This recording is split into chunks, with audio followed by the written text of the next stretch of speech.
What is going on, my dudes? Tystra here, back again with another Dokkan video, and today we're going to be discussing the Dokkan Live that just went, basically live just a couple minutes ago. But before I do that, don't forget to hit that follow, or subscribe and like button down below. Hit that notification bell. Let me know that you guys want more of these videos. So anyway, let's go ahead and get on into it. I'm actually kind of a little upset by this, and let's go ahead and start with the precursor. So, before we get to the Dokkan Live, we actually got V-Jump links of my boy, Garlic Jr. That is hype right there. This was a meme since me, Alec Hunter, Anthony Jamo, and Trevor Isengard in the GGP. You know, so it's really cool to see that they're actually putting Garlic Jr. into the game. I'm so stoked for this. I think it's a wonderful thing that they're finally bringing a character as old as Garlic Jr. into the game. So that's really, really cool. Great start to the day, and I honestly thought that that was going to be like just the lowest point, but it wasn't. Surprisingly, as much as I really wanted us to go as a high point in this video, we're actually going to talk about some stuff that kind of ticked me off about this Dokkan Live, or Dokkan Now in this instance. So really, the first thing is that 30 minutes prior to Dokkan Now happening, the JP account for Dokkan decided that it would be a wonderful idea to go ahead and post the information again. Now, we're no stranger to this at this point, and I'm not saying that we should be. However, there comes a point in time where you would think that they would understand that that was a bad idea, and they did it again, and it's very stupid because, again, we're sitting here going, why are we watching the Dokkan Now anyway? Makes no sense. Does absolutely nothing for the product. So people who work at Dokkan or whatever, the JP side of it, and I'm saying JP specifically because I'll tell you this next. JP, get your stuff together. Why are you posting this 30 minutes early? Why are you posting this before the Dokkan Now goes live? It's upsetting, and this really makes me go, why did I even pay attention to this? Regardless of what the unit is, we'll get to that too. It's just bothersome that they even did this 30 minutes prior. That's a low point, and it makes me very not excited for the Dokkan Now at this point. But let's go ahead and get into the Dokkan Now, because just when the Dokkan Now released, global version released the information, and I think that was a perfect timing, because nobody's going to be paying attention because they're waiting for the Dokkan Now to come up. Boom, put out the information. Nobody's paying attention. It's a win-win. Sorry, a little bit of yawning. But yeah, I digress. Dokkan Now starts, and it goes into talking about the EZA area stuff, which we already knew. The Giru, Grandpa Gohan with Pan, all those units. And then it goes into the EZ area for B-Pan. And we already knew that we were going to get those, so it wasn't really that big of hype. Honestly, that's something where I'm like, you know, cool that you touched up on it, whatever. The crappy thing about this is that because they leaked the information for the new unit, which at this point you guys already know is Super 17. It's a Tech Super 17. Extreme Tech Super 17. This unit is bad. The super attacks are great. If you could, Rev, go ahead and post up the animations right here. As you saw with these animations, I'm just kind of like, okay, yeah, those are cool. But the problem is that the unit, in my opinion, absolutely sucks. And I'm not the only one to think this. I was actually talking with everybody from 5'9", mainly Goresh, Gale, Truth, all them. And we're in a universal agreement that this unit is not exactly good. First off, thank you to Waffles for translating it first, and then Goresh giving a more in-depth translation. I will be linking both of them in my description, so thank you to both of them for translating this. But I'm going to go with Goresh's translation because even Waffles was saying it's probably the better translation. So we're going to go with that. So, Vengeful Ceremony, Super 17, Tech Extreme, or Extreme Tech, Leader Skill, GT Bosses, or Androids, Category Key +4, HP Attack and Defense +150%. This is not a Dokkan Fest, so I understand why it's not 170%. But this being the first GT bosses,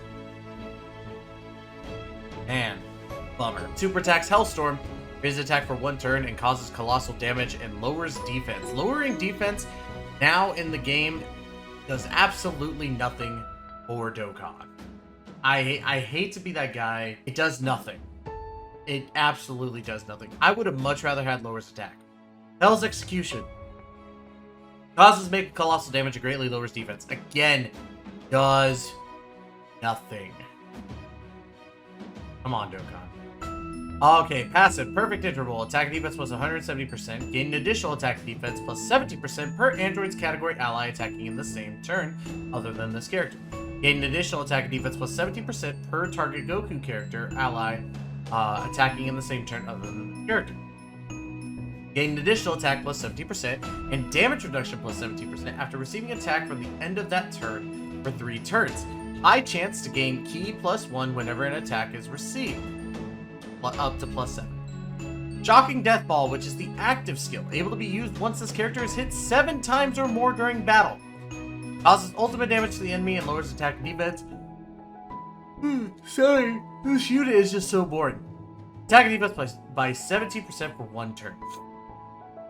Link skills: Android Assault, Fear and Faith, Artificial Life Forms, Fused Fighter, Nightmare, GT, Fierce Battle, and Legendary Power. Categories: GT Bosses, Androids, Artificial Life Forms, Target Goku, Inhuman Deeds, and Power Absorption. Where to begin? Okay, so again, super attacks. Lowering defense does absolutely nothing for the unit. So honestly, you're only doing damage. So, great. Doing damage. Fantastic.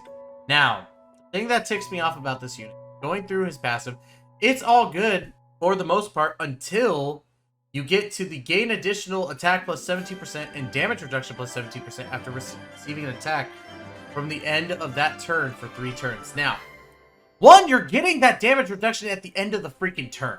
That does absolutely nothing for the unit or you until the next turn he's on. Makes no sense to me. Makes no sense at all. I just don't get it. Like, why did we wait for the end of that turn? And from my understanding with this unit, you're not getting the damage reduction unless he is on the turn. So, yeah, you get that damage reduction for the next 3 turns, but it's only for him, so what does that make any sense? Unless I'm reading this wrong and we read it all wrong, and that 70% damage reduction is for every unit, this makes no sense to me. Now, if it's damage reduction for every unit plus 17%, then, oh, that's actually good. But the fact that it's not very clear. Or at least in clear, if it's for 17, it sucks. So, especially when you have, what, AGL Super 17 getting 40% damage reduction, especially when the average damage reduction is between 25% to 30% on most units, I'm kind of sitting here like, what was the point of the 17% damage reduction for 3 turns? Makes no sense to me.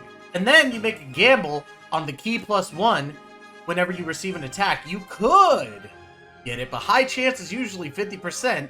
So you have a 50-50 shot of getting ki plus 1 up to 7 times in that turn.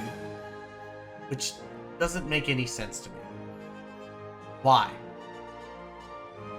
Why on earth would you make it a gamble, get ki, and this unit, if you look at his link skills, is not going to link very well with some people? You have him as a GT boss's lead, and he's not going to even link with over, what, 80% of the current movie boss, or GT bosses. Do you know why? Because none of the 17s from GT are on GT bosses. So how does that make any sense? You're literally building this unit to fail. And I don't know if it's to make Dokkan Now fail, so you're like, oh, we're spending useless money on Dokkan Now and everybody wants it, but we want to tank it so that nobody wants to watch it. So why don't we release the information for the unit before the Dokkan Now goes out, and then also make the unit crappy, and translation, like, you know, as good as Goresh is and all that. I'm still confused on this. Not saying that Goresh is bad at translations, because I love Goresh's translations. I don't think it's the translation. I think that it's Akatsuki and them not saying what the unit can actually do. I don't know if it's truly damage reduction 17% or just 17, or for the whole team. Makes no sense to me. And sorry, again, I'm yawning so much, but this unit is just so goddamn boring. So boring. But I digress. But we did find out some other stuff. Now, as many know, for the global version, we've been getting a lot of cool stuff, and we've been getting a lot of great things happening on Dokkan for global. And we found out why. That Show is actually leaving Dokkan, and we're getting a new person named Koto. GG, Koto. You've been doing a great job on Dokkan. I don't think it's you for the Super 17, so I'm gonna let it slide because you're new. Because you're new. So I'm not gonna be mean, Koto. But yeah, we found that out, and then we're getting 5 Dragon Stones. So congratulations, guys. We got 5 Dragon Stones for information that released early. We're getting 5 Dragon Stones because the fact that, you know, we had a crappy Dokkan now, it's abysmal to me. So, but let me know what you guys think about all this. What are some good takeaways from the Dokkan now? What are some bad takeaways? What is something that you feel that they could do better for next time? Personally, I think that they can not release the information early to maybe give us a little bit of hype so that when we go in, we're actually kind of excited for the unit and seeing what it can do. Instead of us going, wow, that unit is very disappointing. But guys, go ahead and give me, if you guys like the content, please give me a subscribe, like button down below, whatever you want to do. Hit that notification bell. It'd be wonderful if you did. You could also check me out on twitch.tv/Tystra. You can also check me out at Tystra on both Twitter and Instagram. And yeah, that's basically where everything is. I'll also include a Discord link down below. So again, thank you guys so much for giving me the opportunity to entertain you. And as always, stay safe out there. I love you guys. We'll catch you all in the next video.